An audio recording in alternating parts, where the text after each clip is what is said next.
Well, the stories run wild and the laughs come free, with the duck and an eagle shooting the breeze. From paintball fields to campfire fun, you know the rowdy talk's just begun. Now kick up your feet and pour a glass, we're about to have a blast. We're the rowdy ones, we're the rowdy ones, the rowdy ones. Welcome back to the Rowdy Ones. I'm really excited tonight to have my good friend Mark Johnson on the episode with us. Really just want to hear more about your story. It's interesting, you know, you've been in this game that we love for longer than I have, which is saying something nowadays, you know. But also you've done so many things in the sport, from owning a field to captaining teams to coaching to being a professional player.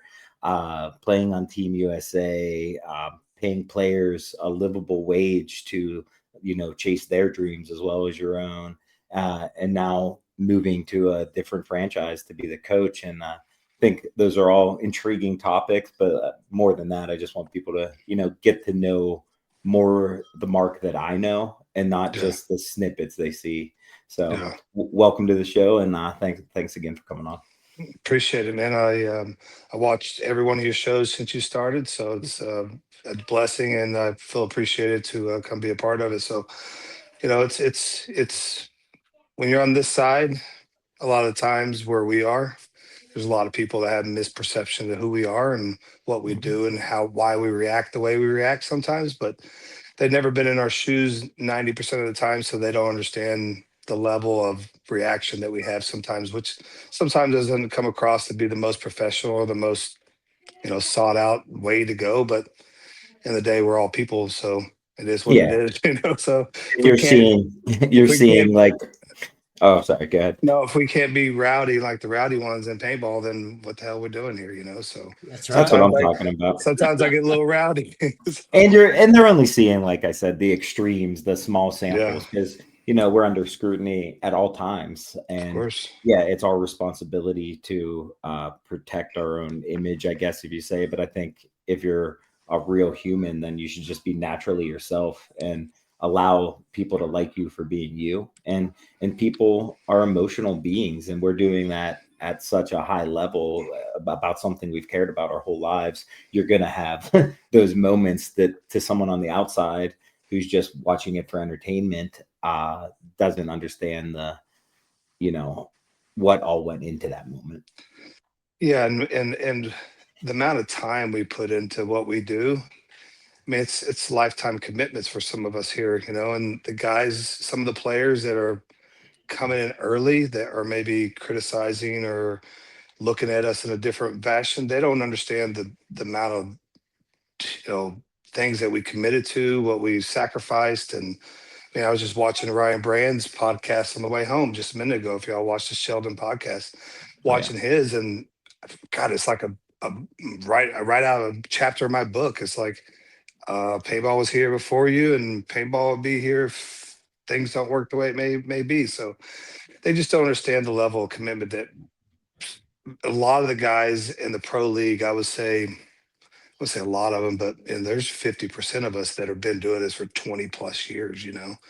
So it's a little bit different. It's a little bit different. It definitely does, and that's what makes it special to me. You know, it's all of those moments. It's everything that we put into it because we love it. You know, it's created most of our friendships with the majority of our friends, and you know, dictated a lot of our lives. So you have a special reaction to those things, but yeah, I mean, people will be people, but I think it's important to be genuine. and if nothing else, you are a genuine dude.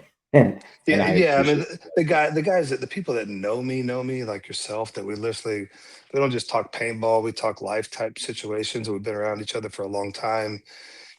You're not the one that hates me, right?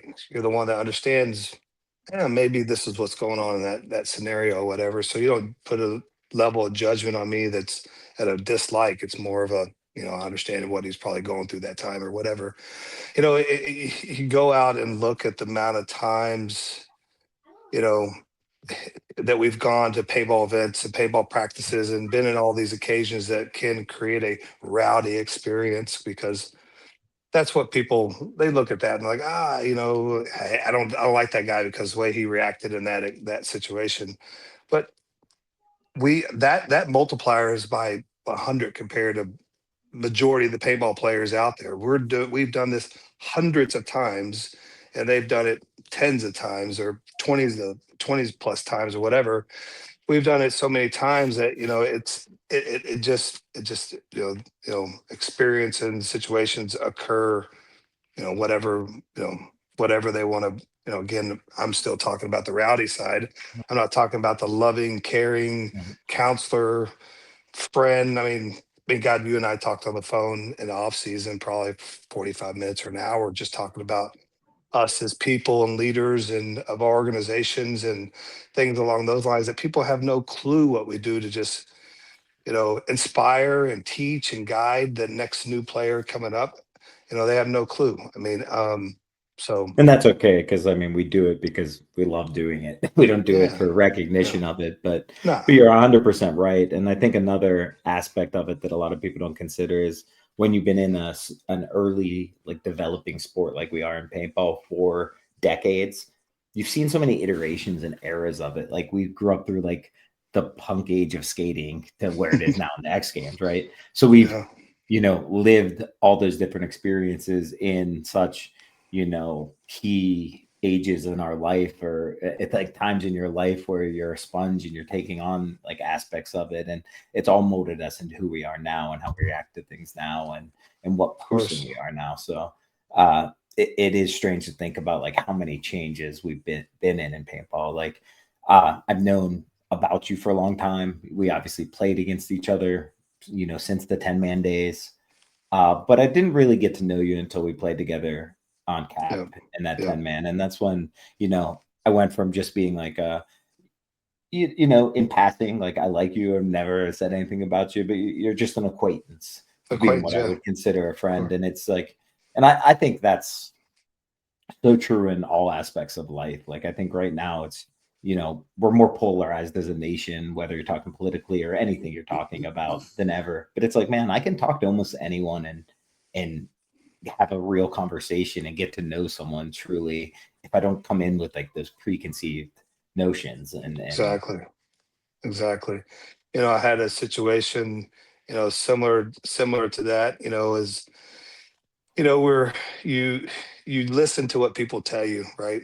And you never have an experience with that person. So you just take that judgment and you're like, all right, that's who this person is. And you really don't know until you actually go and figure it out for yourself what the actual true side of the whole person or the situation is. And I had that experience with Silos. I mean, if you go back and look at his tenure on teams and him shifting around before he got to Diesel, there was some negativity that kind of floated around with him. Being true or not, I, again, they were coming from credible sources, but in paintball at this level, some of those sources are also a manipulated source. You just don't know, right? So you got to, or they could or could not be a manipulated source. You don't know who's actually on your side until time continues to go, and we can go way deeper in a bunch of that stuff. But I had to go and experience it on my own, right? And I was like, I'm gonna give this guy a shot. The guy comes in and plays paintball with me for a year and a half. Yeah, and the first few events, we didn't do very good when he came on, and he took it to heart. And he wasn't asking for a nickel. He wasn't asking for anything. Asked for zero money when he first came here, and so, and he became a true friend, like a genuine dude that I really appreciated being around. And I was like, man, what are these dudes talking about, right? And so I did. So that is like taught me a lot about, like, don't really listen to what everybody tells you. Yeah, take it in, be aware, right? But don't pass no judgment on anybody until you got to experience it yeah. yourself. It's So that, and it's, we're in different stages of our life while we're in different situations. And like we talked about in the off season, it just because someone wasn't a right fit and even break up on bad terms doesn't mean that both people won't find better fits for themselves. exactly. So you do have to take everything. Like, serious like accusations and stuff, yeah, you have to take them seriously when it comes to like character of a person. But still, it's better to get that firsthand. You just, Yeah, if you hear one thing, you might want to just protect yourself a little more until you get to exactly. know them, until you get to build that relationship with them. And outside of that, it's just fit. It's fit and time and appreciation for each other, and mutual uh, willingness to add to a friendship and not Yeah. just be the one Take. taking away. Yeah. Yeah, for sure.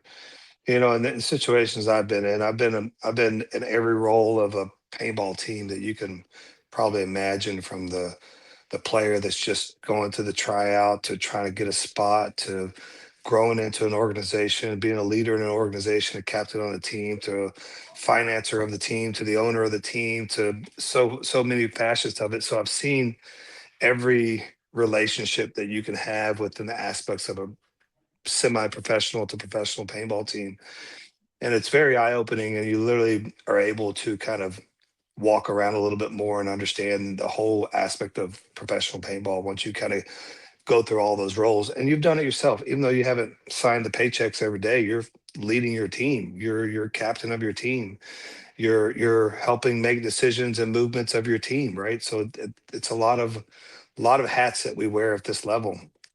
And then you get a player on your team that just is a mental basket case sometimes, because he went out and got shot too many times. And you have to learn how to teach him what that really means and how important it is. If you're running to the snake off break every point, you're going to get shot, because that guy on the other end is going to be good at some point during the Mhm. tournament, right?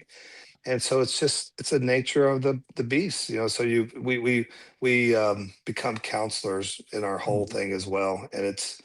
And hell, sometimes we need the freaking counseling.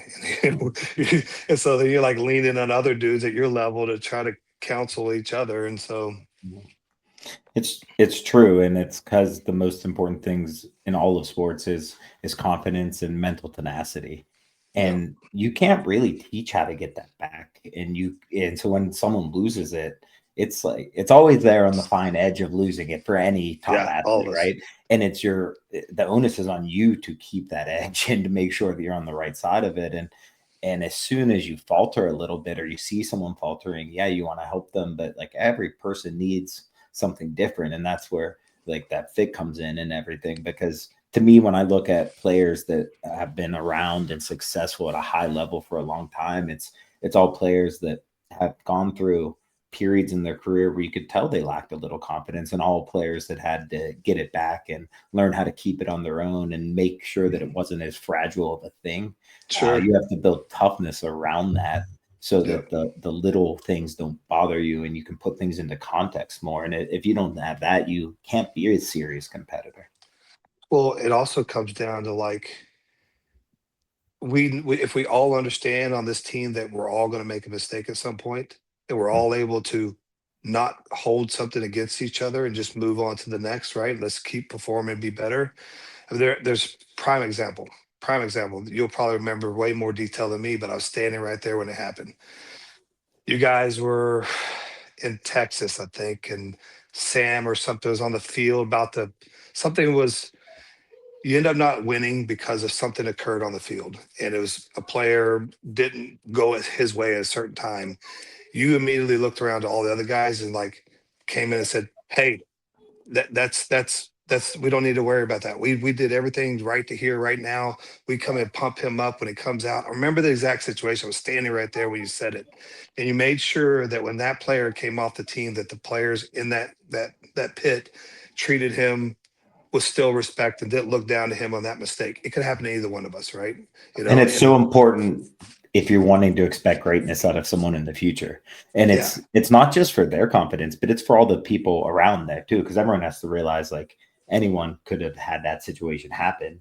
yeah, And you have to be able to bounce back from that. But you also have to understand that the person next to you is going to bounce back. So if you're not willing mhm, to like lend any hand that you can in that, then you're being more of a nuisance and a failure to your team than you should be. yeah. And that's And, everyone's role. It's not and a captain role. It's not a coach's role. It's everybody. anyone who sees it, and everyone has to hold each other accountable and hold each other to such high standards that that when you're telling someone something, you're doing it with earnest and honesty, so that they have to take that into account. So you're not nitpicking on all the small things, and you're also building people up when they need to be built up. It's and you understanding the player's integrity. How is that person? Is he going to go out there and he's going to ride the line and probably not do the right decision? No, that guy actually has been out there, made the right decisions 100 times or 90 times out of 100. And these 10 times it just didn't go that way. I mean, it's the whole Michael Jordan thing. He freaking shot X amount of shots and missed these many, but has won these many. Lost way more than he's won, but he's still the champ, right? So, and being accepting of that is like very big too. Is like when that brother comes off the field, he's more down on himself than we need to be down on him. We need to bring him up that we're still here for him because we need him to perform again. The tournament's still going on. We need him to perform again. He's done it 100 times, just missed it one time. Let's go out and do it again. So it's a lot of team culture. That really, I've really focused on a lot. Over the last couple of years is not more focused on it I'm trying to perfect it, but also recognizing how important it is. Like if you got a snake, somebody that's just salting the game the whole time, that's just negativity all the time, you're never going to have a good culture. You're going to have somebody that's always kind of pulling one way when everybody else is going the other. And so it's very important that culture is huge. If you just got one that's just out there cheating all the time, doesn't take accountability for himself, and maybe very gets really down on people when they make mistakes and don't let it go away, then that's just bad culture. And I'm sure everyone listening pictured someone while that was happening, because that's not a rare occurrence. It's a common occurrence. It's a common occurrence across every team I've been on, almost at some level of the team. And it's the difference. As much as you can mitigate that's the difference of being a championship team or a failure. Of course. And that's not even the stuff on the field.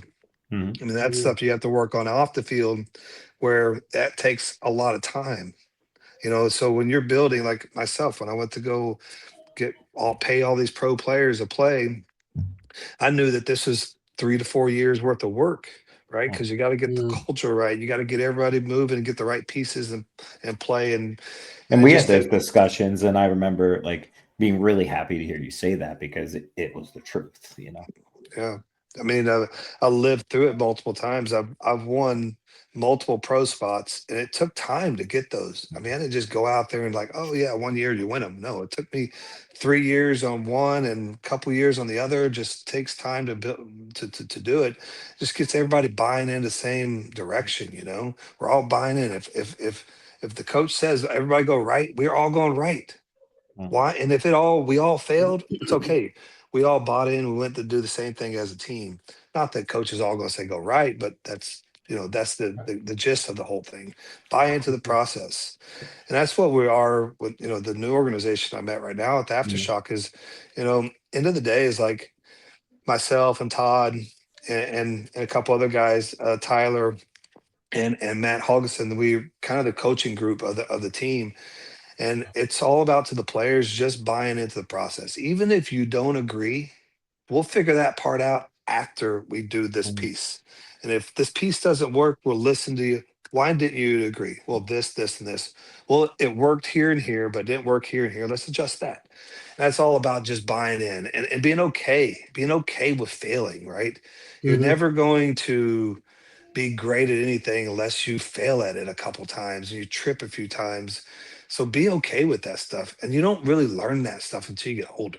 I mean, you really don't. You don't really understand that, that failure actually molded me to be something, to not touch that fire again. You really don't know it. You try to teach it as we are right now, as our adults, we try to teach that to these kids, but they still are trying to process it, right? They're trying to process. And we were the same way. I mean, I touched a fireplace when I was young. My dad told me it was hot. He told me I'd get burned if I touched it, and I still put my whole hand right on it, because you learn and then you move on. Yeah. It's like, is it hot? Nah, it's not. Dad, Yeah. oh, yep, it's hot.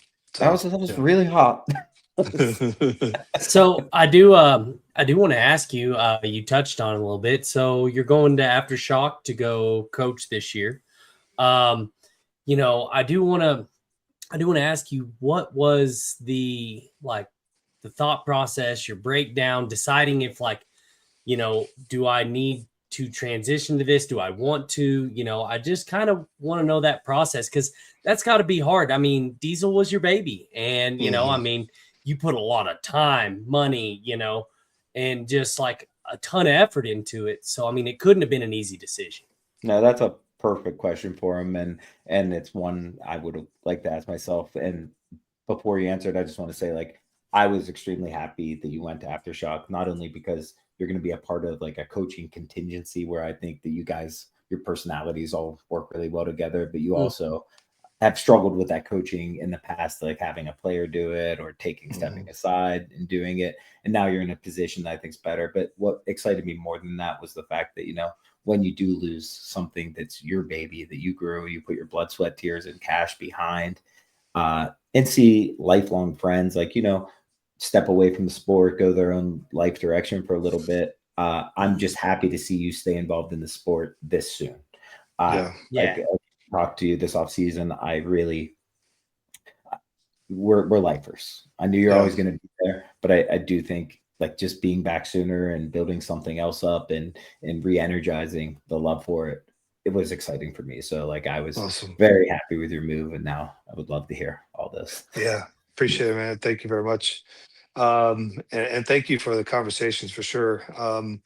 For me, man, it was, let's just start with Diesel. I mean, that's 10 years of my life. Yep. I mean, we started as not even being my team. It was Greg Pauly's, semi-pro team that he was having farm system for the AC Dallas team. And myself, I just didn't get along with the Jacksons brothers during those paintball scenarios just because we butted heads. But outside the net, they're actually awesome dudes and great dads. And becoming a dad, Matt is, so they're good people and great for the sport here in Texas for sure. But we just didn't see eye to eye on the field, so that was cool. So I went and did my own thing, and 10 years of doing that, got it up to pro. Got up to pro after the third year, I think. So just took some time, and we did that with six dudes. We played 6-man roster the whole time. We went through the 2019 season when we won the pro spot, and I won Texas that event that year. We played six guys, and actually have four bodies that actually were the core four that continued for many years. They still were on the pro team when we stopped it, and core four guys and rotated two guys in. I mean, we had Colombo playing with us. We had Rocky Knuth playing with us. We had, Nikki Cuba playing with us. So we just rotated different bodies in there just because we just couldn't find the right fit for us to commit. And we're doing what we were doing at the time because we're playing a ton of paintball.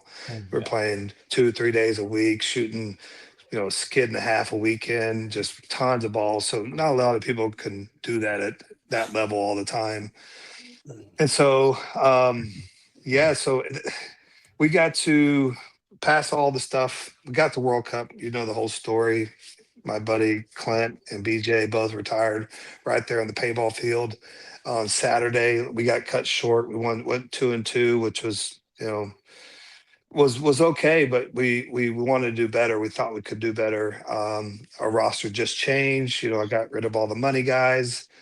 Don't say that in a negative way, because still love all those guys. Are great people, but the guys that were I felt that could put us in a position to win, and we weren't doing it. So I was like, at some point, the money just didn't make a lot of sense Well, to me. sports are, to me, they're true meritocracy. I always say it's like that's what it's about. When you accept getting paid to play, you're also expected to, Perform. to put Perform. out, to perform, and to at least gain momentum and see progression. And when you don't, you have to be expected to be replaced. Like, I talked to my wife about it before. She was like, she works a stressful job. And she was like, oh, it must like be nice working, doing something that you love, and not being stressful. I was like, well, sports are always stressful because I can be replaced at any time. The only thing that allows me to stay is my will and my drive and my talent. So but I'm like an injury away from being replaced, misperformance, and we're playing a team game, so you don't get all the say in whether success happens or not. So Yeah. when something doesn't work out, that's not saying like, oh, that was a bad idea, that wasn't worth doing. It was just it didn't work out, and it's time to move on and try something else for both parties. Yeah. Yep. Yeah, and that's kind of where I was got to with that situation of diesel. Is this got to the point I was like, man, the money's just not making sense. I'm about to go through the next two events. I'm going to drop 50K an event easily between payroll and all the expenses getting there. You got to think is, I'm spending 300 plus per year on a team of, all the expenses, all the cars, all the hotels, everything you could think of. And I got good sponsors that were helping me, but I'm still forking out a ton of money. Mhm. I just got to look around. I'm like, what I've got going on in my life. I'm like, this is a lot of money going out. I'm not getting no good feeling in my heart. You're not doing this to make money. You're getting this to actually feel good. And you got the, Uh-huh. you're doing well and you're amongst your peers. You're one of the better ones. And that's what we're doing this for, right? Mhm. We're all fighting against each other to be better, right? And obviously we're doing it for ourselves, but we also amongst our group, man, I want to go out and beat you as you want as much as you want to beat me. I mean, at the end of the day, we're gonna be friends outside this net, but inside the net, it could go the wrong way. We could get, shoot you, shoot me, motherfuck you, motherfuck me. End of the day, I still love you when we walk out the net. But I wouldn't mind a so hockey fight here and there in paintball, just that would allow be it to happen sick. occasionally. Hey, I I'm tried down. that. I tried that in Cincinnati. I got a 2 game suspension. Well, it wasn't allowed then, and the matchup wasn't right for you either. Yeah. That. It's funny. It was against this team right I here. know, I I know, know. and that I is and that goes to show people it's like there's not like deep seated hatred. It's just uh, emotion in the moment, and yeah, yeah. and things. And so it just got to a point I needed to move on, and that's where I kind of redeveloped the team. And we get the World Cup, and those two guys retired. And also the same sense, I get a news from Greg that he's got stage 4 terminal cancer in 4 forms of his body. In that whole center circle on the center field with those guys, it was a hot emotional mess for me because I put a lot in this game, dude. And I'm not going anywhere. I love this thing. I don't know what I'd do without paintball, to be honest. I would be bored. I just don't, it's just not a lot of stuff. I need paintball. So it crushed me. I just didn't know which route to go. I really didn't. When I left World Mm, Cup, I was like, what does Mark do for paintball? Because am I going to build a team back up? Am I going to, what all these things are going to my head from Sunday into flying home mhm, Sunday. I get on the plane with my friend Mark Baginski, Ice, and we're talking about it. We get to the airport, and we start talking about it when we get home on the way back. And he tells me the same thing. He's like, man, he goes, I just don't know what I'm going to do, man. Without you always said, Mark, if this core group breaks up, then it's really not diesel anymore. I was like, yeah, you're right. He goes, and man, I've been playing paintball since I was 14 years old. I've never done anything else on a weekend. Never got to go hike with my girl, go on a trip or go do these things I didn't have to worry about on the weekend. And I think I want to experience that. I'm like, man, then please, Yeah, by all means, go do that. Because you know what? Paintball will be here when you get back, and I'll be here when you get back. I see people leave and come and go in this sport every year, and at the end mhm. of the day, they'll come back and they're like, "Oh man, you're still playing." It's like, I'm not going anywhere. yeah, When these knees don't work, then I'm just going to hold a clipboard. I'm going to play as long as I'm allowed to. But I'll die at this game somehow, somewhere. I own a paintball field now, so I'll probably die putting the netting up one day or something. I don't know. But this is yeah, my life, and like this is you too. I mean, yeah. you work at Lux. I mean, you're DLX, will die doing this probably. Yeah, Do Pat that. Pat McKenna always used to joke about it. He said I would just run to the corner and disappear one time, just fade away into dust. I was like, you might be right. Yeah, Yeah. but I think Well, I yeah, still have a long time left. Like I said, I'm still playing the one. I still have yeah. that has been a couple decades, so I got a couple decades at the two. Whenever I go back, a couple at the three. So seems like And you I'm good and you for a while. got your wheels are good too. So I mean, Yeah, you got plenty of time. I'm 50, so I'm still doing it. yeah. You're just turned 40. You're 41 now or I'll 40? be 41 this year. Yeah, so you're 41 playing Team USA vets with me this year, right? Yeah, really excited. Awesome. Really excited to be teammates. I did want to talk to you about that. So where all will you be playing? You're playing on the Shock semi-pro roster? Yeah. So how the whole shock thing looks is so you asked me what happened. Mhm. I didn't go out. I went out talking to players to see who was interested in playing with Diesel next year. I talked to yourself, Mhm. talk to other guys, just see what y'all's situation was like. Not like I'm trying to court you to come play, just Yeah. kind of see what everybody's situation was like. And then I kind of come to a conclusion. I was like, you know, I don't want to go compete with all these other pro teams around my area that are now nobody's leaving paintball fit. Those Yeah. guys are their family. They love what they do, and I it's awesome what they're doing over there to keep their group together. I have a new group in my area, which is Hurricanes. They live their group is an hour away. The dude's got more money than any of us put together. So I was like, I don't even want to fuck with all that. So Mhm. I'm fighting to build a pro team, against him. I'm fighting to build. If I should go semi-pro, I'm building a semi-pro team against him. I was like, I don't even want to spend my money trying to compete with somebody else. So I literally didn't go and try to build the team back up. I went out and tried to find a right person that I felt was a good team owner that has Mhm. some good like. For me as a team owner, it's my responsibility to pass it on to the right person, not to a freaking piece of crap that's going to come in, start talking down to everybody and just make our sport look like garbage, right? So and I felt I did a good job at that. And then once I did that, I didn't ever go look for another team. I didn't call anybody. I didn't go try out for another team. I didn't do anything. I wanted to be around people I enjoy being around that has the same views as I do when it comes to building paintball. And that was making sure we're taking care of the up and coming guys too, right? We can go and I can go spend 300,000 like right now and pick up all the best players out there, build a team, and go from there. But that didn't make me feel good. What made me feel good is watching somebody grow up from 14 years old and then retiring and walk away from paintball and enjoying everything that he did. That like I mean, to Mark. me, from the outside, it seemed like you spent the $300,000 to win with those kids that you brought up, That's what I was trying to not do. to win. That's what it felt like, and that's what I appreciated about it. And that's what we were trying to do. And now I see guys like Clint, BJ, Mark Baginski, they're all grown up adults. They got businesses and they're trying to start a family and all those things. So I'm proud of that shit. So when I went to Europe with Todd all year last year playing for his pro team over there, and we got to know each other very well. And Todd, if you ever met Todd, Todd's loves this game, bro. Loves this game. He's a lifer too. He's been in and out, there and go, whatever. He's loves his game. And I was like, I just like being around those types of people, right? Because we all, end of the day, it's what's best for the team, what's best for paintball. Not what's best for me, what's best for us going to win. That's what he's all about. And him and I talked about this way of like doing it. It's like let's promote some younger players up to the pro team. Let's build some more local group guys. Let's bring some vets in and really help build the local group up. And really, instead of having to fly people in from all around the United States, paying all these flights and paying 20,000 for that guy, 30 that guy, 50 for that guy, 100 for that. No, let's just focus on people that really care about the grind, like the lifestyle of paintball, which is playing paintball 3 to 4 days a week, man.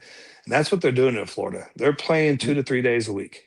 All the younger kids, they're out there grinding every day as much as they can. And though Todd just like, here's the paintballs, here's the Yeah. paintballs, shoot them. And if that's what the type of people I like to be around, not the ones that Mhm. are holding their hand out every day, like, hey, for me to go do this, or here's my Uber expense. Here you go. Oh, fucker, let's go play paintball. This does cost a little bit for sometimes for players to play, but we do a great job at helping make sure that's very minimal for these guys. So that's kind of what I'm doing now. I'm helping Todd coach the pro team, do a lot of scouting. I'll be watching the shit out of you, Ryan, seeing the way you step, way you move, how you slide, where you Well, good thing slide. I never know where I'm going to step and move, so the scouting doesn't help too much. I just do what I feels right. So Well, just getting that data, and I'm also playing on the semi-pro team as like sweet. a leader of that team. So Well, So you're doing more of the off-field coaching. So if the games mhm, conflict, that's what I wanted to ask you, where you'd yeah, be if the games were yeah. conflicting. I'm also targeting on a couple of the players that are close to me, make sure Mhm. I help keep their levels right because guy like Jesse is great. He's one of my best friends, dude. But sometimes he can get distracted a little bit on Mhm. things that don't need to occur to get us from here to there, from this point to the next. Yeah. Trent Nita, right? Young kid, great paintball player. But ah, I told him, It's almost told him, something like well, Cincinnati last year, and I think he was yeah, one of the he's main. one of the I ones. And I saw told Trent him, Sunday. Sorry, yeah. go So ahead. I told him, I said, man, you're if I put you players from a 1 to 10, you're about a 7 right now. You know what's stopping you is your distraction of like wanting to, oh, shot that guy, I shot him, get him out, get him out, get him out. Or just going and putting 5 or putting 10 into the back of his head or something. Those things to me are just distractions, right? I'm gonna go overshoot the shit out of this guy as he's walking out to the corner, but I'm gonna miss that move over there because I'm too worried about making sure that guy knows my dick is bigger than his, or whatever it may be. So players like Trenton and Jesse and Lackey that I'm really close to, and Hosky I'm really close to. Let's just I know what it takes to I'm never won at the pro level, but really close in a lot of areas. But I still know what it takes to be a winner, right? Mhm. And it's right in this line of no emotions, right? Just keeping it a easy, good vibe. And you got the float is really good, and you don't let these highs and lows occur. Getting shot off the break that can make you have a low, run into the snake and you fucking shoot 3 guys that can have a high, even kill, right? Yeah, Even where you kill. didn't do anything different in those two. It was Yeah, just handed to you one way or the other. exactly. Even kill, and just understand that there's good players on the other end that they're going to be shooting you. Just Mhm. give it that. When it Yeah. occurs, just give it that. Don't let it be highs and lows. So that's kind of what I really, and they know I've spoken directly to her. I'm here to help you guys stay level head, no distractions. Let's just focus on the percentages that we can fix, not the stuff that doesn't even matter. Yeah. Yeah, because Yeah. if you get down, especially on the break, I'm gonna harken on that point a little bit because it happens all the time to people, and I let Yeah. it see them affect them emotionally, and it's like I suck or I don't want to do this anymore. Where it's still important to do, and it's still a numbers game. Like if you're making it on the break 66% of the time, you should be going, Yeah. right? Exactly. So Keep it's like running. yeah. So when you're dying like that, they quit wanting to go or they think they messed up instead of just being real with yourself and being like, sometimes you do mess up and you get shot on the break. Sometimes you ran a wrong route. Sometimes you got a late start. Sometimes Yeah. you didn't like do what you were supposed to do, like whether that's a stutter step or someone else didn't help you by putting the guy in that like step out to put him in so that you can make it. So it's important to know like why it happened. Because sometimes it's just luck. If you watch paintball in slow motion, paintballs are coming, an eighth of an inch from us on both sides, right? Oh yeah. And I made it. I made my spot, and things just missed me. So you're talking just a millimeter here, a millimeter there. I'm now Yeah. dead, and I think completely different when nothing else changed. Exactly. And that's what I'm and you only learn that the longer you play, right? The Yeah, longer you play, you understand that. The ones that learn it earlier are the ones that start to excel a little bit better because they don't let the highs and lows interrupt them, right? They'll mhm. just kind of just go through an even kill. So Yeah, the you can be a flow, the consistently like flow, a we'll call it the flow, is what Meter uh, says. Just get in the flow. yeah. It's like being consistently at a 90 instead of being at 100 or a 30. I'll Yeah, take that all day. me too. I mean, I Me too. was when I was like just getting to the sport, I was definitely a more emotional player, and I liked being like the big loud speeches, and I liked being psyched up, and I liked getting Yeah, angry at things. And the longer my career progressed, I just like chilling, had taken a deep breath, just yeah, being like almost meditative before I play because now I'm always at the exact same place no matter what, and I exactly. can Mhm. so I'm starting at a baseline that I know what to expect, Yeah, and then I get to work from there and let it unfold from there and write my own story from there. But if you're yeah, starting at all these emotional highs and lows, you're always starting from a different place and not understanding why things are or aren't working out. yeah. And also, we have a small amount of time between each point that we need to make sure everybody is chill And if you got a guy as rowdy over here because something occurred in the corner of the pit, you can't get everybody together, right? So just chill, relax, leave it alone, and we'll deal with that later after we're done. So that's kind of my a little bit of a leader, a little bit of big brother, and a lot of scouting, just to kind of make sure whatever I see. I mean, I've done a lot of this, so I can tell if Mhm. somebody's going to go here, here, or there just by the way they stand sometimes. So a lot of that with those guys, and then also, we got the semi-pro team, which I'm really excited about. Which is I play. I don't, Ryan. I don't care what paintball we're playing, as long as I'm playing. Yeah. Doesn't matter. I could play D4. I would love to Yeah. play D4. That would be amazing. I would shoot so many people. You'd So be making people quit the sport left and right. so yeah, and so I'm going to do that, and then I have a Todd and I have a team over in Europe. It's his team, but I'm kind of captain the team. It's going to be a shock team, and we got all American dudes playing on it, so it's going to be pretty cool. And they're younger semi-pro guys that want to have the experience to go over there and experience European paintball. And to me, I'm not going to knock American paintball, but those dudes love this game, dude, and they show it. And they're come out and like when we go to Nations Cups, bro, Oh, it's the best. they come out in Always has been. waves. It's like a Mhm. dang soccer game, dude. Yeah. And it's just so special playing for your country too, and Yeah, playing with people you haven't, but just representing the other 400 million people. It is special wearing an American jersey for anything. It's a good time to say it with the Winter Olympics going, but exactly. it's just something special that not a lot of people will get to experience. So I'm excited to be playing on the old man's team with you this year. I think Nice. it'll be fun. Hopefully I'll play on both of them, but we'll see. You will. They can't bring you out there and just put you on one. Come on. That'd be crazy.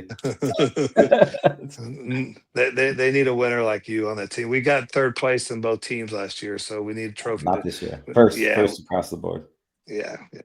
And last year, the year before that, we got first across every division. Yeah.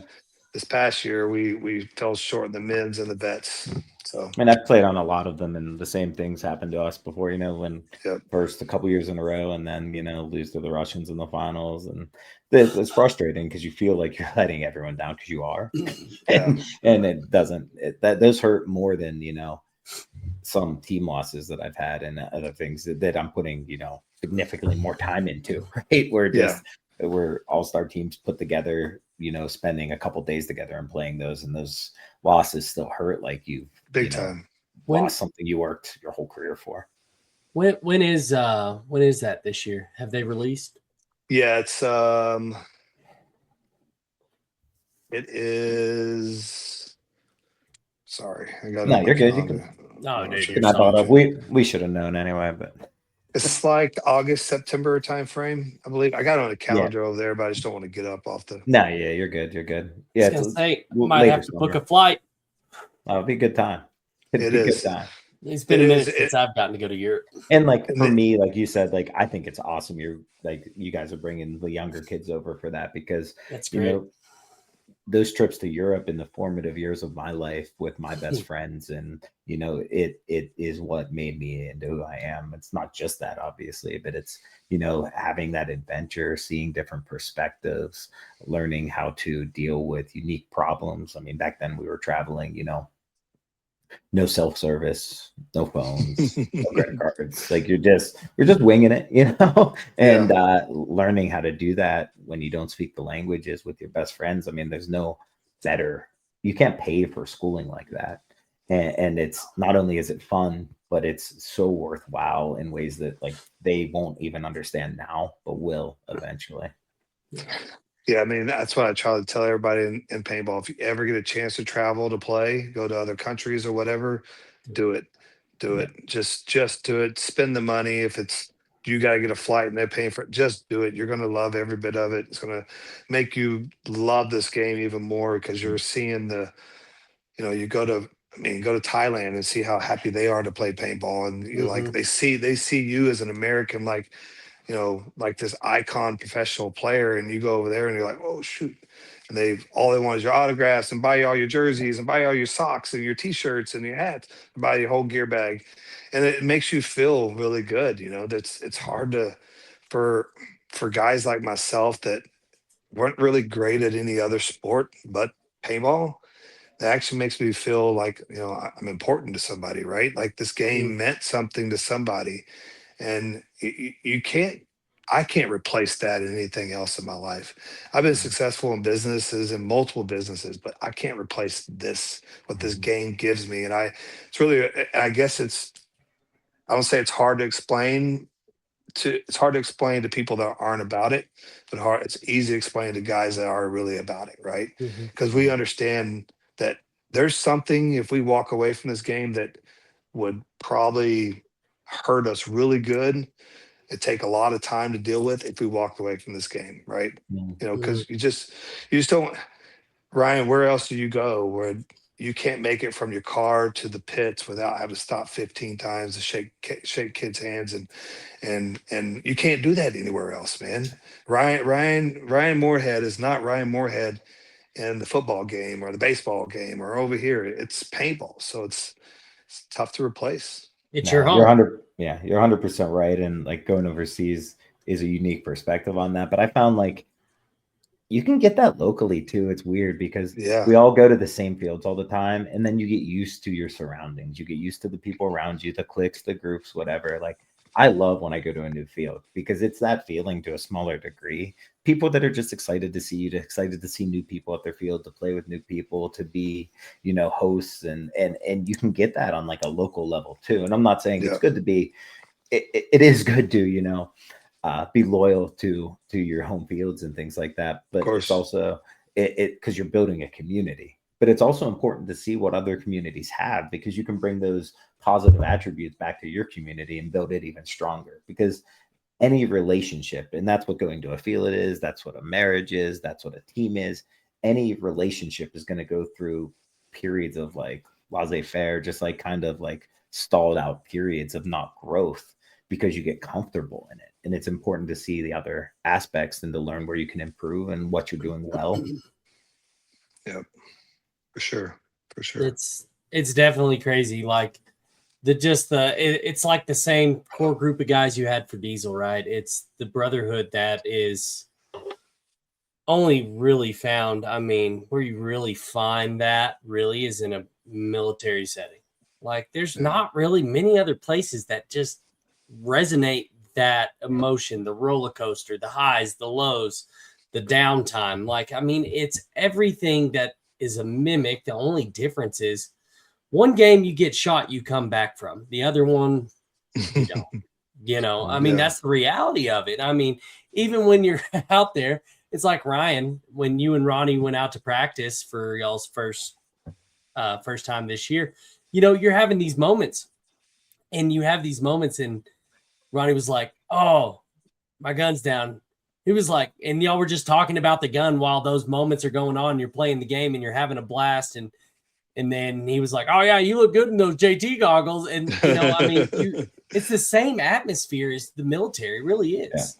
I mean, It's I have a horrible voice, so a lot of people don't hear me communicating a lot on the field. But I wish more players were mic'd up, because funny conversations go on all the of time. course. And that's when you're playing well, is when you're having a calm conversation, when you're joking with someone, when you're not just clogging up the airways with the same thing everyone knows, or just screaming to scream and not listening and not being attentive. But it's when you have time, because you know exactly what's going on, that you're bullshitting with the person, making them feel comfortable, making them feel more confident in your words and your tone and your dialect. In that all makes a difference.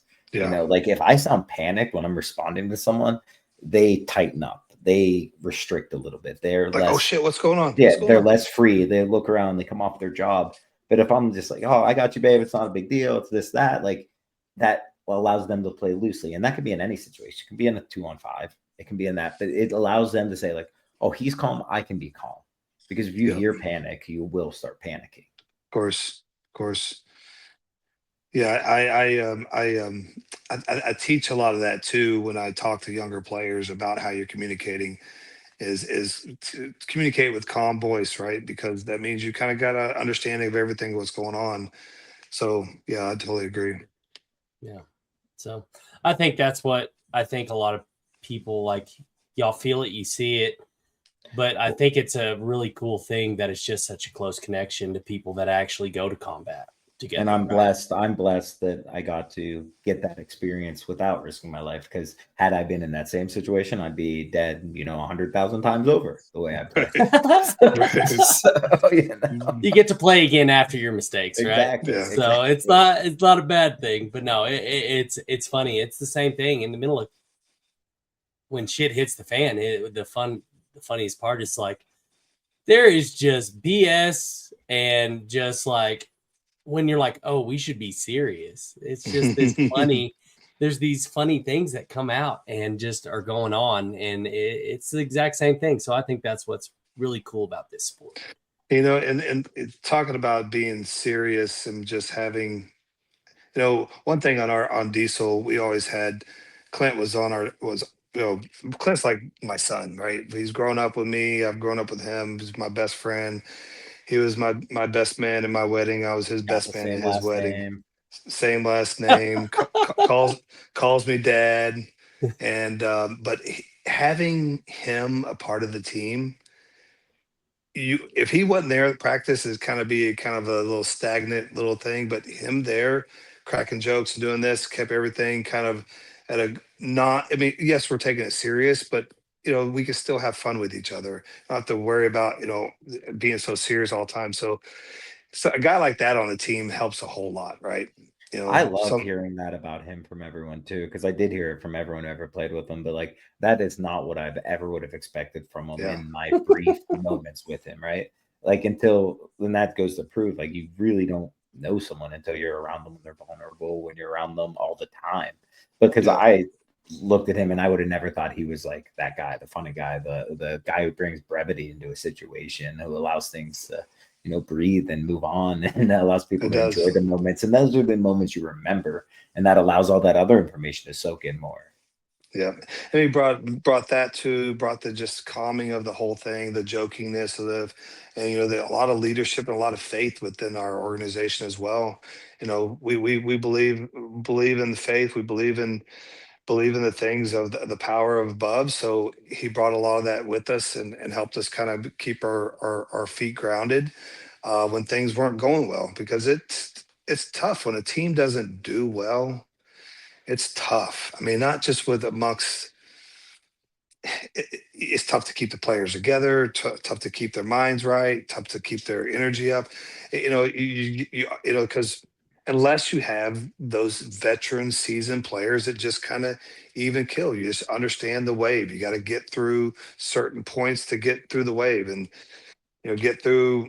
Let's just win this game right here. If we win this game, we'll go 3-1. Then we're on to Sunday, right? Win this point, Mhm. and just understand it's that little pieces that Mhm. changes everything mentality. And he was always great about just keeping it real, right? And that was what I really loved about him. He was the So That's really glue. awesome. big time. And when he Yeah. left to go to X Factor for a year, I think it was, man, it really took a big bite out of our group. But when Mm. he came back, it was like, to me, he's like, I enjoyed him being around. And a lot of the guys are that way. So Mm. yeah, I will say that, like, I know you weren't as successful as an organization as like you would have wanted, because none of us are in any organization. Doesn't matter. Like, Fit's not as successful as they want to be right now. They're very sure. successful. But you guys were always a threat to play. You guys were never an easy game because I liked the way you played. You played with like reckless abandonment to a sense. You played with, a chip on your shoulder, and you had a lot of talented guys. So it is a shame in a lot of ways to me that it never came together fully, because it didn't matter if it was your first year in pro. You were a lot harder than teams that have been there for years, or till, Yeah, World Cup, when, like you said, you go 2-2 with a depleted roster, what people would say, and do just as well, or 1 point here or there away from right. moving on and being successful. Exactly. I mean, it's the small things. I mean, the closest we got in the pro division was third place when we had that disaster against Paintball Fit. I mean, that we don't lose our cool in that game. I'm pretty confident that we win that game and we go play in the finals. So it's just margin of error in our game are just micro, very Yeah. micro, and one decision can change the entire outcome. We're winning that match when this whole thing occurs. You Yeah. know, Clint doesn't go and get too close to the referee and have that make a decision of one way or the other, we win that match. And if you win that So match, it makes everyone that much closer together, reaching a new yeah, height that they only achieved together. And then, exactly. whether you go on to win or get second at that World Cup, you go into the next year with a completely different outlook. And you're not Exactly. like falling from behind and thinking of the failures. You're just thinking about either, what you have to do to be on top still or what you have to do to hit that next level. And, Yeah, yeah, one situation like that really can change the whole dynamics of a team because that doesn't happen. The next year shakes out differently, and exactly. then you're still a team now, probably. Oh, of course. Yeah, it doesn't break down as quickly as it did. And as those things occurred through the following year, last year, things don't go right one event. The next we get to Cincinnati and I think we get 19th or 20th place or something like this. And those things occur. Like I said, losing is not easy for anybody, right? Some can handle it better than other. And when I'm saying losing, second place is losing. Mhm, That feeling of second place is terrible, right? The mhm, feeling of third place is even worse. And so those things are tough. And when you have players on your team that I would consider elite players, when you hit elite status, that means you're a golden barrel player. You got championships flags hanging up everywhere. That level of player does not do well at the bottom. mhm, They don't. Their mind doesn't work well. Their how they live their day doesn't work well. Let's talk about Mouse. Mouse, in my opinion, is in the top five, one of my top three favorite paintball players in the entire world. He's probably one of the best, if not the best, snake player in the world, right? And so you think of a guy like that, that this is his life, this is all he does. I mean, he doesn't do anything else but play paintball, and mhm, he gets paid to play paintball. So if that majority thing in his life is not winning or being really freaking mhm, close to winning, things just don't. You just I can't perform well. I can't do mhm. well. So losing's tough, man. It really is on everybody in the whole organization. But building good culture and good bonds with people is the only thing that help hold the whole glue together. So 100%. 100%.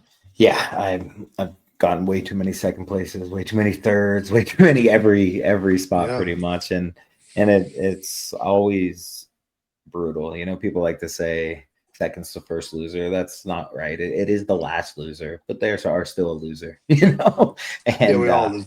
they're the hardest ones because nothing's guaranteed. You never are guaranteed that you'll be back, right? Like, Mm-hmm. you see it in football all the time, like the Bengals when they lost that Super Bowl. It's like, oh, it's okay. Like, we'll be right back there. They haven't even sniffed going back there because it's Right. not a guarantee. So I think that's why I like to, play with that reckless abandonment because why be safe in a situation that you're not guaranteed? Why not give it your all? Not why ever leave the field without knowing that you left nothing out there. And that's like Yeah. in my mind, like, it's like we could be down 5 points with, 2.5 minutes left. And I'm just like, okay, we need 30-second points.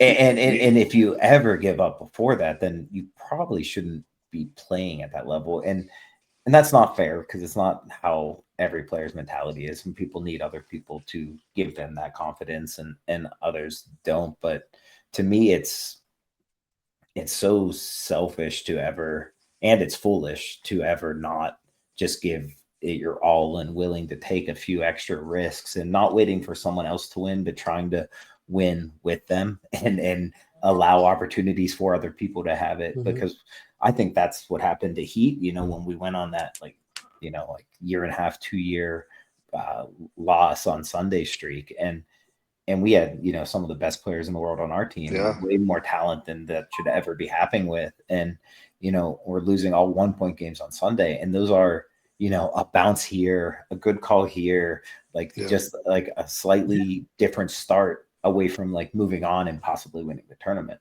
But when you Mm-hmm. start stacking those up, it doesn't matter who you have on the team. Now everyone starts thinking about the losses instead of the what's happening. So you're Yeah. dwelling on the past. You're thinking about all the mistakes. You're thinking about all the extra pressure that's on you to succeed in this moment because of how many times you've just failed doing the exact same thing, Mm-hmm. knowing that if that happens again, you're going to be perceived that much more poorly, or lose that much more confidence in yourself. Yep. And then what players do is they like shrink up into a turtle shell, and they like look around, and they don't want to be the person that makes a mistake. So that's why Sunday paintball's slow, because everyone's less willing to make a mistake, and everyone's just waiting around for it. And you have to do that if that's what everyone on your team's doing. But I truly believe that if everyone on the team isn't worried about making that one mistake, because they know that the other 4 players around them can pick them up, if they know that if everyone's willing to take that chance, it's opening things up everywhere, because you're not so predictable to play against. You're not so easy to play against. You're not just 2 teams waiting for a mistake. You're the team applying pressure, and you're willing to take advantage of something. So now when 90 opportunities happen, and you pass them all up because it wasn't the perfect opportunity, well, now you just had 90 more shots to stab at winning. Right. And if you've already lost and you've already created this situation for yourself, why keep doing that? Why not risk a little more? Why not be willing? Like I said, we play sports, so we have to be willing to fail. We have to be willing to get replaced if you truly believe that you're doing the right thing in the moment, because that's what winning is. It's outdoing the other person. It's outthinking them. It's outperforming them. It's outlucking them. But it's you have to be better. And if you're not willing to be better, if you're just not trying to be worse, then you'll never win. You have to kind of do a little bit more each time. Do what others aren't doing, right? You put in the extra time, put in the extra work, put in the extra study of the game, study of the player, study of the team. That some that don't do that.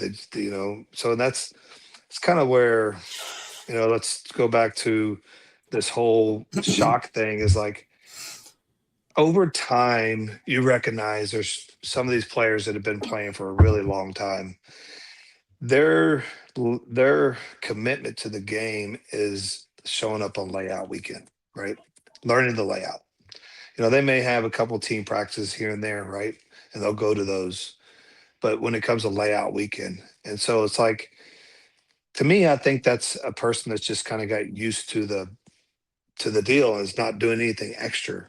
And that's kind of where I got with Todd. And it's like, we need guys that want to do all the extra, that aren't just coming here to show up for the tournament. They're about this lifestyle. And that means they're at the field. They're grinding. They're helping other people become better paintball players. And that's really what I think a lot of it's about. That's where I think like Paintball Fit has came a long ways. Man, I remember when those I was one of the first teams to go out their field when they built that field. I remember when those kids were all kids. I remember when Colt was a young boy, and he's grown up, and that guy's, look at him now. He's, not your typical looking professional paintball player, but he crushes all the stuff. He knows exactly what, but again, because why? Those guys put in hours and hours and days to catch up with guys that have been doing it for 20 years, so doing the extra shit. You're exactly right. And it's important you said like that about catching up, because there's 2 things you need. You need youth for that, because you need a little more freedom in your day to be able to do that fully. But more than any other reason you have to do it is because you're trying to exponentially catch up on years of experience. And the only way you do that is by, playing more, doing more, learning faster, right? That does, get you over a bell curve faster. And that's the only way young players could ever have a chance to compete at the same level. And different stages of life happen for different people. And once you have a certain knowledge, and once your body gets to a certain point, like, it's also important to protect your body, right? Because you're not 20 anymore. You're not 18 anymore. So you have to have the balance of that. And then you're using your experiences and your knowledge and all those hours that you've put in as a crutch for not being able to put in the same then. Well, to me, that means that you have to be ever more present when you are playing. You have to, if you're slacking in any area, make sure you're putting in the extra work for sure in those areas. Be willing to do everything you can to be a good team player, because the reality of the situation is, like a 43-year-old like Ryan Greenspan isn't going to be able to play as much as Xavi. Sure. Like it would break apart and he couldn't play. So it's always a balance. It's cramming it all in like for a test to get good enough. And then how do you maintain that without getting burnt out, without being able to afford it? And that's where the balance is. And I think I've been thinking about it a lot lately. And I think that's why you see people, coming in and out in 2, 3, 4, 5 year careers is because of the burnout. So you have to be able to balance it in your life while giving everything that you can. You have to want it and you have to desire for that. Right. And that's why I said it. You got to be about this lifestyle. You got to be about, like I use Tony Hawk every day. Dude probably has a skate park in his backyard, wakes up, that's what he does, right? We made it. When you want to be a professional at anything, you're making a commitment that is going to require a lot more. Not hey, I want to try to go play pro one day. No, I want to be a professional player, and these are the standards that I need to set to be there. And that's where it becomes a little bit different for some. Is like I get kids ask me all the time, "Hey, what do I need to do to be a professional paintball player?" I could play as much paintball as possible, be out there 2, 3 days a week, playing put as much of that gun in your hand as you can. If you can't make it to the field, go to your backyard. I've got 2 kids on our semi-pro team, and I didn't realize it until after we picked them up. I started looking on their social media, and I was like, these kids are in the backyard with bunkers doing their own drills and shit all the time. I was like, that's what it's going to take to get to the pro level much quicker. Is you have to be doing this. It's like that shot that you're going to take 1,000 times. You need to be out there shooting it 100,000 times, right? Just over and over and over. And that's just so that you can perform in pressure, but then you need to do it in pressure 1,000 times to continually to be able to do it, right?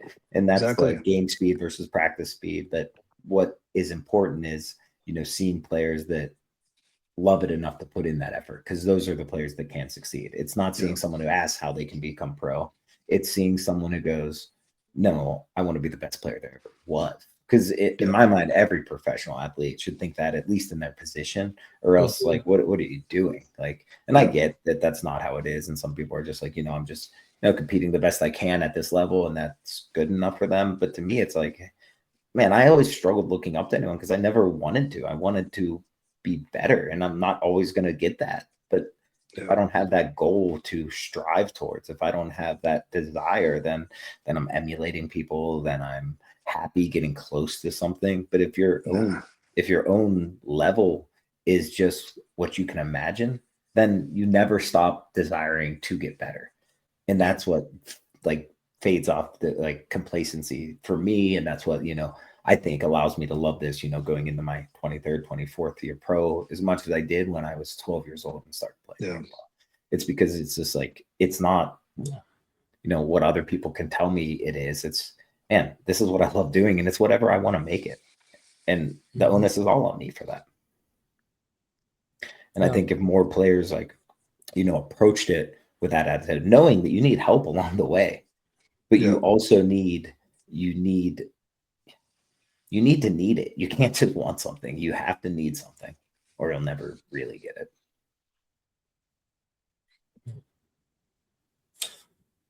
Yeah, it's an interesting thing when, like you chimed in on, where do you mitigate?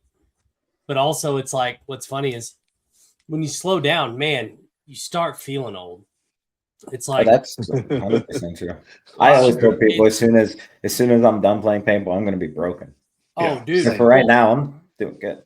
So it's crazy. I'm only just turned 35, and I was like, I got that played out this last year, in May.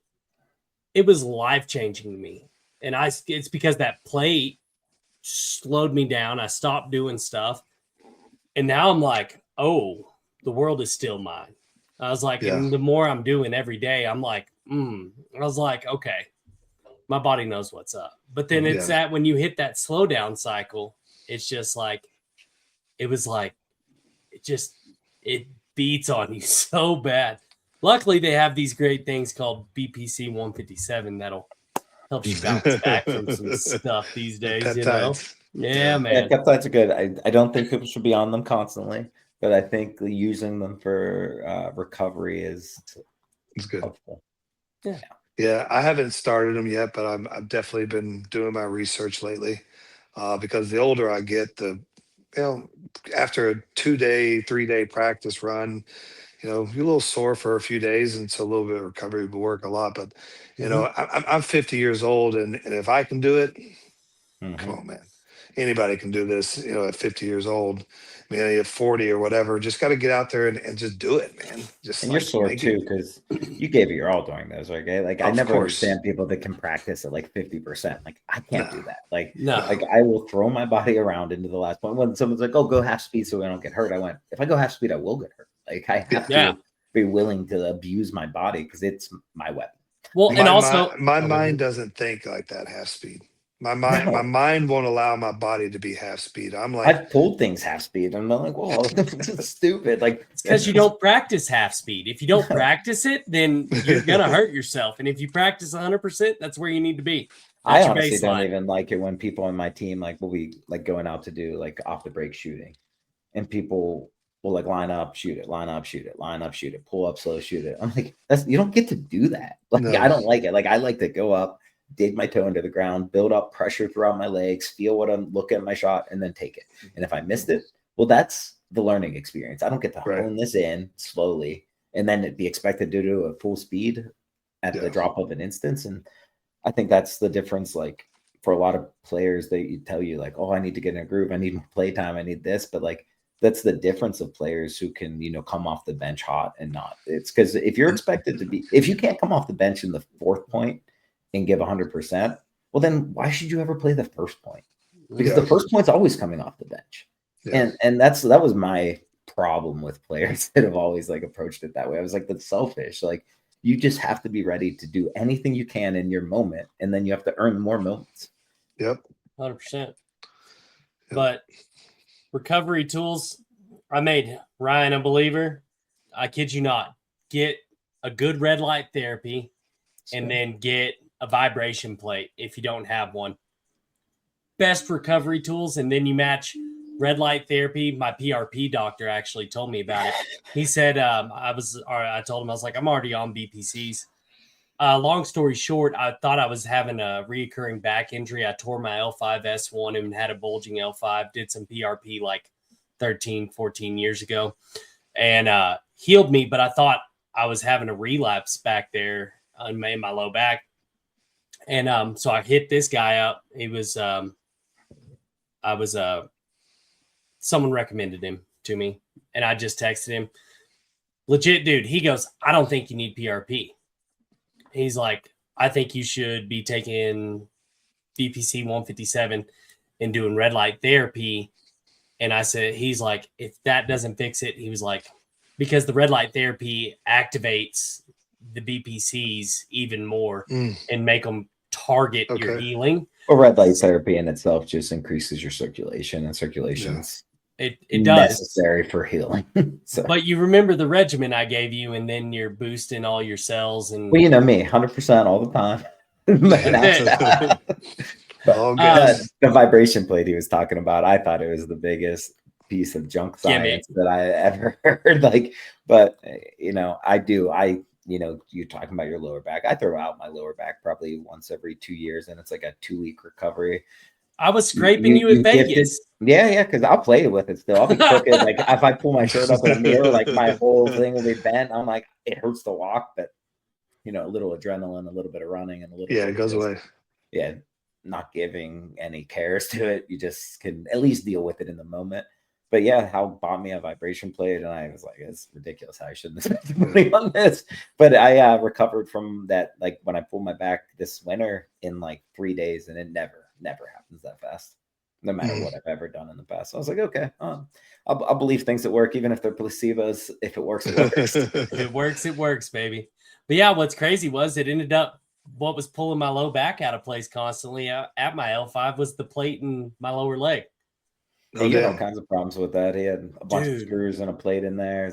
leg was all messed up. But 10-inch plate, 8 screws. it was on Yeah. top of your nerve core and stuff Well, too. So it was just giving your whole body issues. Yeah, nerve was running when they went in there and made. The surgeon came out and he goes, "Dude, no wonder you were having problems." He was like, "You had a major nerve running right over the top of the whole thing." Jeez. So that nerve was just activated the whole time. Then it was tightening my Achilles, calves, hamstring, quad, and pelvis. It was pulling my hip and low, because my hip was being pulled. The low back was always pulled. My chiro was like, she's like, "I am a firm believer in, if you can take it out, take metal out."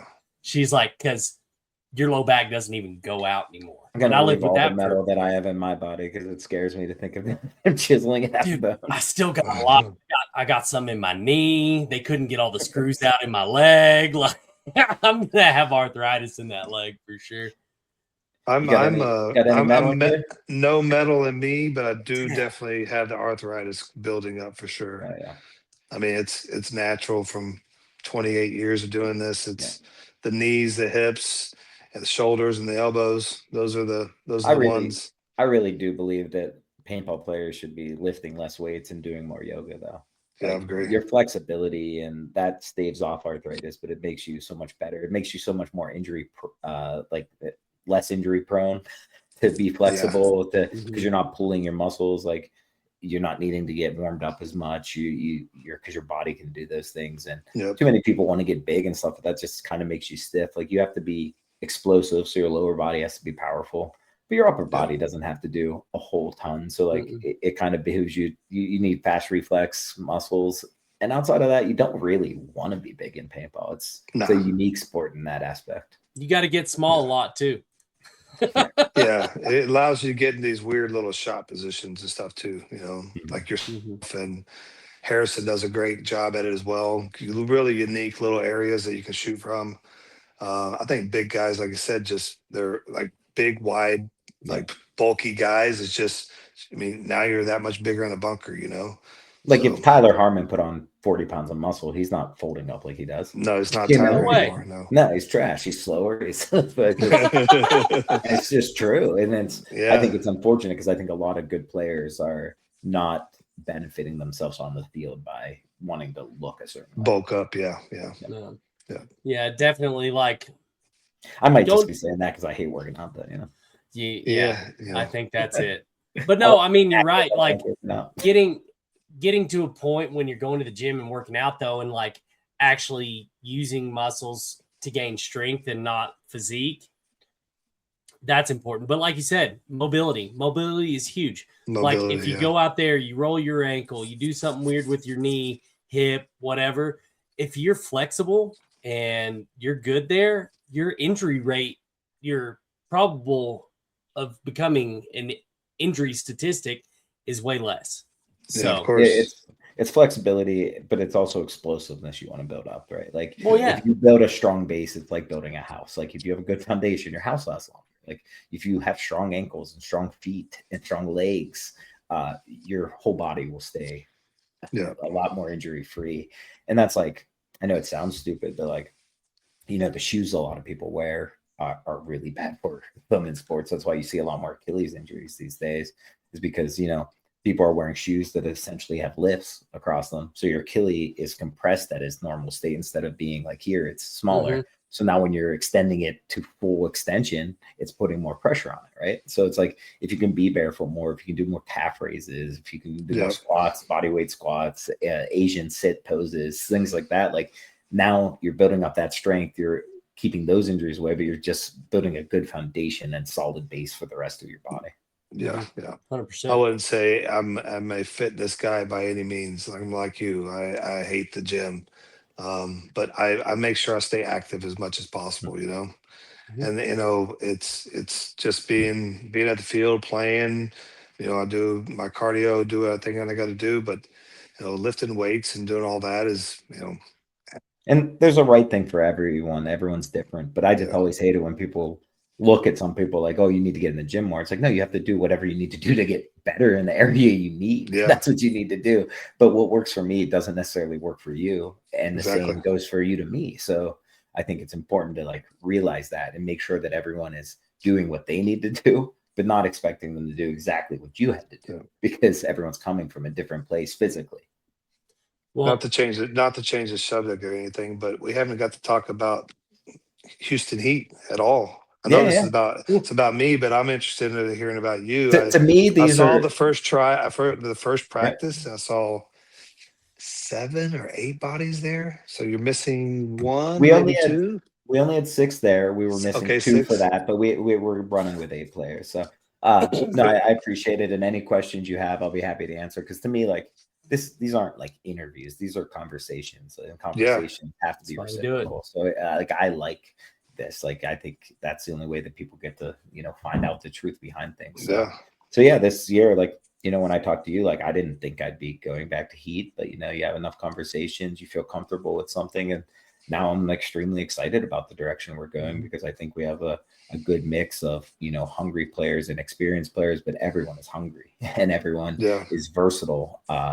We're running a shorter roster, which I haven't done in years, and I'm really excited to do because you let some talented players get more reps and get more confidence. It does help. It's not saying it's better to have a bigger Of roster because course. you have more options as coach, but then you need to make sure your coaching is just as good as your players are, because Right. that can be a failure point too.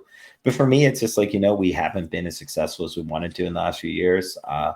We're always consistent, but consistency isn't what our team strives for. And a lot of people we're gonna overlook us this year and think, I see a lot of comments talking about, Allen or NRG getting almost relegated. And I see people talking about us like we're, team meal Heat. And to me, it's like, man, you can overlook us. I don't care if you overlook us. I don't care if you give us all the respect in the world. Cause like, I think that we have everything that we need to be successful in Yeah, of course. just with the players, just with me, Ronnie and Mishka, staying, and obviously Andy too, but Andy only played for Heat for a year.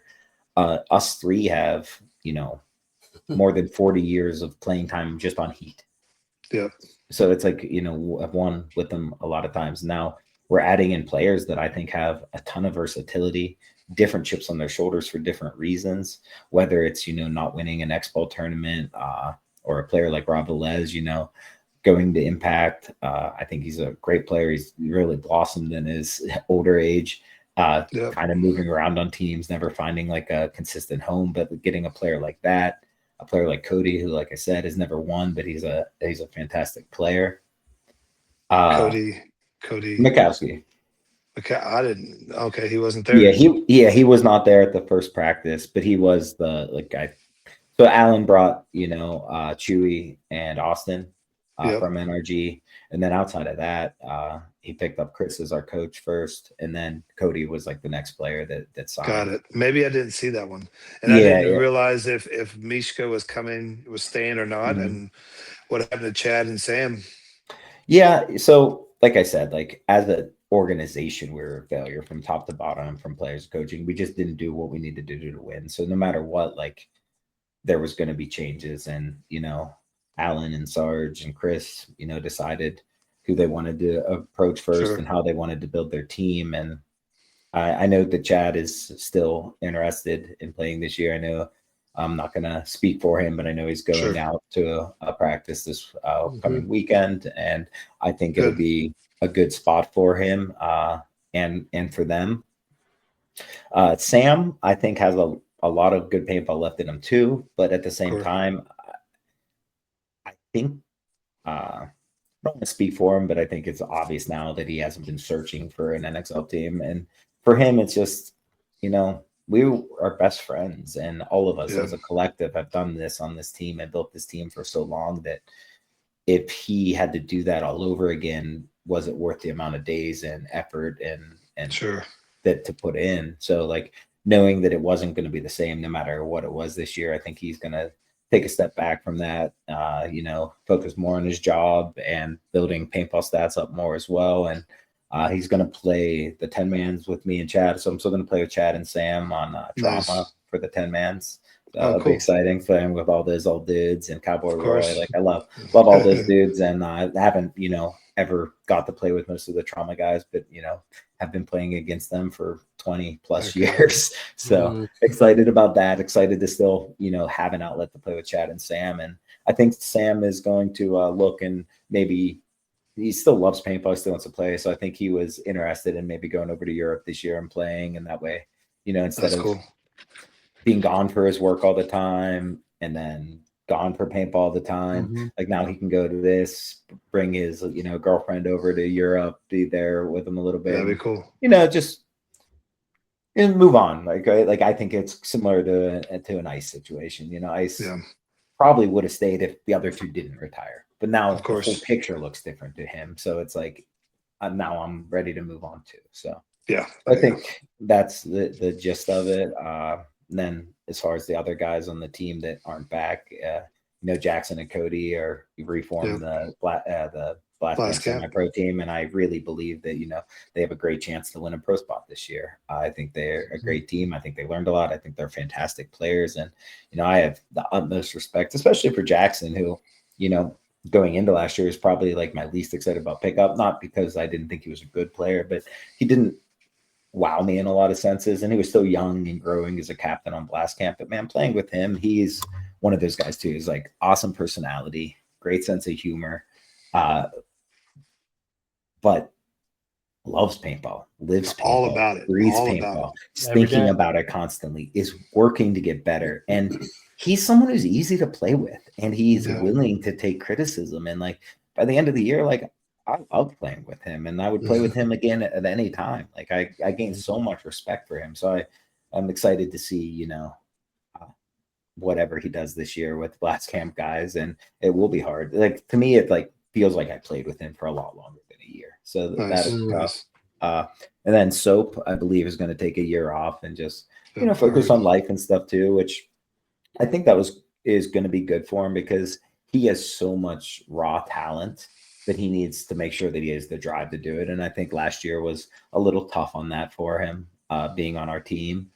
And I think, being away from it can be just like the mother of all necessity. He can come back with like a bigger fervor. So I'm excited to see how everyone branches out and does their own thing. But as much as I would have liked a second chance with that exact same group, I'm excited for what we have now. And I really do have all the faith. And it's just like, no matter what you say, you can get complacent even when you're successful, right? So it's like having these different pieces around. You have to be on your A game more, right? Because I don't have like 20 years of this person expecting something from me and knowing what they're getting from me to fall back on. I have to be present in all these moments, which makes me think about it in a different sense, which makes, which makes me get a different kind of desire for it. And for me, that's exciting. And I'm thrilled to have Ronnie back. I think that like being able to play with him again, especially, played with him for a long time, but over the last couple of years, like he's become one of my best friends. Like I talk to him on the phone every day. We like have each other's confidence. So like this off season, even like when we didn't think we'd be playing on the same team together, like we had each other's ears to trust about things, to confide in, so that we could make sure that we were both making the right decisions and we were both looking out for like the other person's best interest. So we weren't always trying to stay together, but when we had the opportunity to do it again in this sense, like I'm very excited to now, be on the field with him again, with still representing the team I put the last 14 years into being a part of and being loyal to, having a chance to not, step off that field the last time on Sunday and then not even know that was going to be the last time I ever played under that name. Now I have a chance to, go and build it back up again and bring it back to the level of success I think it deserves. And to do it with people that I know are likewise driven. It's exciting, but like every offseason should be exciting to every team, right? Because the future is what you make of it. Of course. I mean, you like earlier you mentioned about the I drew a blank. My bad. You got to skip that one when you play that. You're good. You're good. Sorry, I just drew a blank in a second. This isn't live, is it? No. Good. You Nah, you're good. cut all through that right there. had a stoner's moment for a second. Like, Yeah, it's all right. yeah. Good idea. Good I've had idea. 'em. Boom, went Little, away. little Turtle Farms moment. This moment brought to you by Turtle Farms. Yeah, so it's good to see that you guys, and one thing I was going to say, this is what I was going to say, is when I talked to you in the off season, we were talking, I was interested in talking about you, but you were so interested in making sure everybody around you was taken care of as much as you were looking out after you as well. I remember those conversations we had, and it really drove me to understand that y'all's relationship, when you do that to somebody, when you're looking out after them first before yourself, that's a level of relationship that Yeah. it's very tough. And that's when Diesel was going away, there was a few guys still kind of left, but I made sure I went and found those guys a place to go, like Jesse and Lackey and Tyler and Duran. These are like 4 or 5 guys are still left. I was like, gave them options to say, hey, here's the places for you to go if you haven't already started seeking it out already. And so that's really, Just man, because you care about someone, yeah, man, it's tough to find that in this game sometimes. Mm-hmm. There's a lot of people looking out for number one, and which is nothing against that by any means. I'm not knocking that, but after a while, yeah, I'm important, but the people around me are important as well too. So in a lot of ways, I respect that other mindset because I just don't understand it. I've right, just never been like that, and it's not the way I am. So it's not. yeah, But it's like, man, it'd be nice to be selfish sometimes because you true, definitely would work out better. But to me, it's like who I am is because of who all these people and who they are. Like exactly, when you're around people so much, you morph into a closer like to one individual more than being all these separate entities. So like to yeah, me, it's just like a part of me, or at least a part of what made me who I am. So it is extremely important in that sense. But like we've also had the unique kind of situation where we all kind of had to live this before, and when a lot of us came from like the Philly Americans camp, and when Smart yeah, Parts went bankrupt in 2009, and that team was defunct. We tried to stick together for a while, but then, we all split up, went our own ways. We're all individually successful pretty much everywhere we went. And then eventually we're able to come back together and have a new appreciation for things. So I even told people this offseason, I went, just because we're not playing together now, you don't know what's going to go. So, I just want to make sure everyone's somewhere where they can be heard, respected, and being able to flourish in their own skin, because I and be a believe that part of like it. all these people, if they are in the right situation, can flourish and then can do whatever they want from Yep, there, right? I But agree. and I bring things back to other sports a lot, but like football is the same way. Look how many first round draft picks or first overall picks are failures.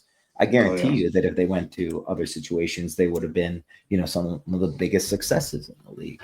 And it's just about the pieces around you. So you want to make sure that you go somewhere that, like I said, that the people respect you, but they also want the best for you and out of you, and they know how to get that, and they're trying to use you correctly and use your assets on and off the field, and allow you to give each other as much as you can to build something special. Yeah. 100%. What was that, Mark? there you go. Anyway, hey. Not bad lagging for not having good internet, Well, yeah. But I don't want to take Back to say it's right place, right time. It's always the right place, right time for every situation. Yeah. So, like you said earlier, it just may not have been the right place or the right time for the individual at that particular time. So, yeah, yeah. 100%. So I think it's important we all grow and spread our wings, and I'm looking forward to seeing what you do with that Aftershock crew Yeah. this year. I think you guys have 100%. a cool organizational structure, and there's going to be a lot of room for improvement in it. But that's got a where the best ton of successes support. can come from. So Ton of support from GI, JT, Eclipse, Billy Saransky. Obviously, this is one of his favorite teams out there. Whatever. well, I believe he always liked All Americans the most, but Yeah, I've heard those stories. I literally, actually talked to him about All-Americans over the weekend. And I'll leave it to that. But I know he's but told yeah, me and Sam so many times. He goes, "I hate that you guys." He's like, "I hate that I don't hate you guys enough." Because I hate all the Americans. I hate that you're part of it. He's like, I don't like that I don't hate you guys that much. So yeah, he's got a I would soft spot. listen to I would listen to the stories. I'm like, yeah, I probably would hate them too, or I would hate you too for that type of I was so scenario. tribal But back then, and that's what made yeah, paintball special to me back then. Is that Mm. tribalness was cool. oh yeah, Like deep. that was a story. It's a shame that those stories aren't, more known outside of like a couple instances here or there. Mhm. Right. Lost to time, and that's what's as much as I gave Hal pushback about doing the podcast, because I don't really love doing things like this. Like I want there to be You have to. more stories out there. I want to give back, and I want people to understand and understand why I love this silly sport as much as I do, but also just hear the things that happen, because like the history shapes the future, and if that's all lost, like people are starting at zero again, and that's not fair. Yeah. Man, I appreciate guys like yourself that put podcasts on like this, because you really, when you watch a podcast, I want to see this person. I want to know this person that's going to be maybe open and vulnerable about some things, and just not who I see kind of at the paintball field or whatever. I want to know. And so I love when I watch a podcast, I get to know that guy a little bit better. Yeah. So I love that you guys do it. I love the Sheldon podcast. I love Play the Game. I love the Spick and Span. The whole thing is, all of them are great, And it's they're because all unique, which I like. Yeah, how they do it. Yeah. Different ways to tell different types of stories. Like I like Joe Barrett's Paintball Passport podcast a lot. And if everyone approaches these in different ways, you can see different sides of people, hear different stories, hear different things. You pick the pieces you want to hear, but like Dan Shelley's doing a great job of getting like emotional, like life changing, like where the pivot points of people's life were. Tyler and Marcelo, I think, do probably the best job about like an interview style background. But then like everyone has their own niche, and there's so much room for more of these things to get told. More of it. Yeah. I think there's so many more personalities out there that can do what you guys are doing, that just help out in the community to help spread the love of paintball. And not just paintball, just our culture and in general, So appreciate you guys doing what you do. No, I appreciate it. That. We won't take up any more of your time. I appreciate you sitting down for this long, but I know Hal will have one last parting question for you, and then we'll play the outro and see you soon, man. We'll get the and then afterwards, just hang out afterwards for a second, okay? Okay. Awesome. How I like wrapping up the show, I like asking, what is some dad or life advice that you could give to someone? If it was like the one piece of advice you could give, what would it be? If you have a dream, go catch it. Go chase it every day. Don't settle for nothing else but what you want in life, because it's going to be, like you said earlier, we don't have tomorrow. It's not guaranteed. Just go do it. Love it. Perfect. Yeah. That was awesome. I appreciate that. Thank you so much for your time. Really enjoyed the conversation, and I've never gotten to know you, so I really enjoyed getting to sit down and hearing your story. So thank you so much. No, thank you. I appreciate it. Yeah. All right. On the next one, guys. See ya. Well, the whiskey's low and the story's all done, but we sure had ourselves some fun. From tall tales told to the last good pun, you've been rolling with the rowdy ones. Thanks for listening, y'all.